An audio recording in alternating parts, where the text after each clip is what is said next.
Siapakah Insinyur Salah Atia ini? Mengapa kematian beliau menggemparkan Kairo? Dengan pemakamannya yang dihadiri lebih dari 1,5 juta orang. Mari kita simak kisah dari Asosiasi Universitas Islam Mesir ini. Al-Kisah dari kampung kecil bernama Tafana al-Ashraf, distrik Mitghamir, Provinsi Dakohlia, Mesir, ada 9 orang sarjana miskin lulusan Fakultas Pertanian. Lalu mereka pun sepakat membuat sebuah peternakan unggas, sembari mencari mitra ke-10. Namun mereka terbentur modal.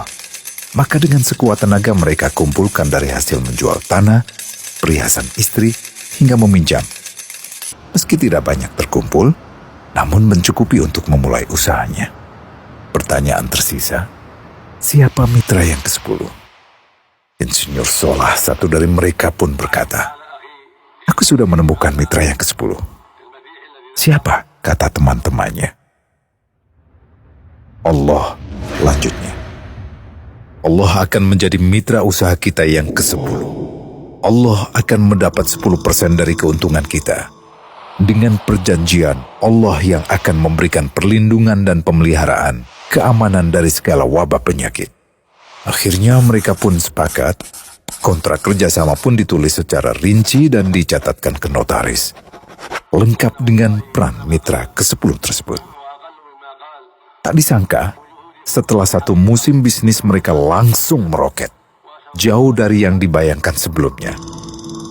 Lalu mereka pun kembali bersepakat menambah jatah keuntungan mitra ke-10 menjadi 20% di musim kedua, dan begitu seterusnya hingga mencapai 50%. Lalu bagaimana keuntungan mitra ke-10 itu dialokasikan? Dimulai dengan membangun sekolah dasar Islam putra, lalu lanjut putri, kemudian sekolah menengah putra, kemudian putri. Tambah lagi madrasah aliyah putra, lalu putri. Tapi karena keuntungan terus membanjir, akhirnya dibentuklah Baitul Mal. Dan mereka pun mengajukan ke pemerintah untuk membangun universitas di kampung. Awalnya ditolak dengan alasan tiadanya akses bagi para mahasiswa. Tak berapa lama mereka pun mengajukan pembangunan universitas lengkap dengan stasiun kereta beserta jalurnya dengan biaya mandiri. Akhirnya permintaan ini disetujui.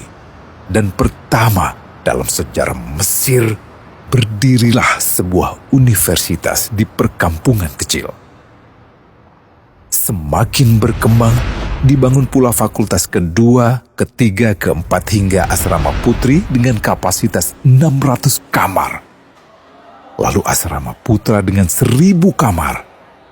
Tiket kereta api pun digratiskan untuk memudahkan transportasi menuju kampung tersebut. Tak cukup hanya itu, dibangun Baitul Mal berikutnya hingga hilang kemiskinan di daerah tersebut. Dan program ini diduplikasi ke kampung-kampung lain hingga bisa dikatakan tak ada kampung yang disinggahi Insinyur Salah kecuali akan dibangun Baitul Mal untuk warga. Bantuan pun diberikan untuk fakir miskin dan para janda. Pemuda pengangguran pun dilatih untuk mengelola perkebunan sayur hingga mandiri, bahkan sampai bisa mengekspor ke negara tetangga. Pada saat panen raya, seluruh penduduk dikirimi paket sayur. Di hari pertama Ramadan diadakan buka puasa bersama untuk seluruh penduduk desa. Mereka memasak dan hadir ke lapangan yang dipenuhi beraneka makanan. Disiapkan juga perabotan untuk gadis-gadis yatim yang ingin menikah.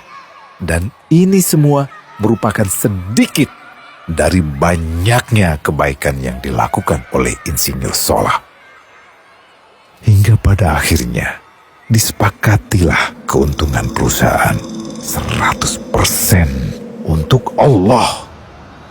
Insinyur Salah yang awalnya adalah salah satu mitra usaha berubah menjadi karyawan Allah. Dia hanya menerima gaji, namun dia memberikan Tuhannya syarat agar membuatnya hanya butuh kepadanya dan hanya meminta kepadanya.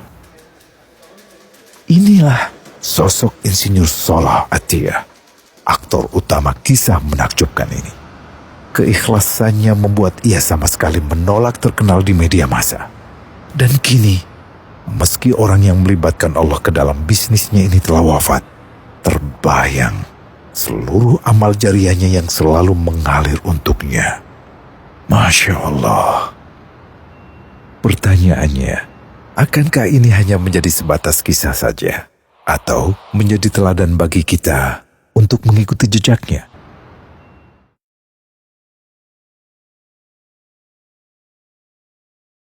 Global Wakaf dari Global Islamic Philanthropy.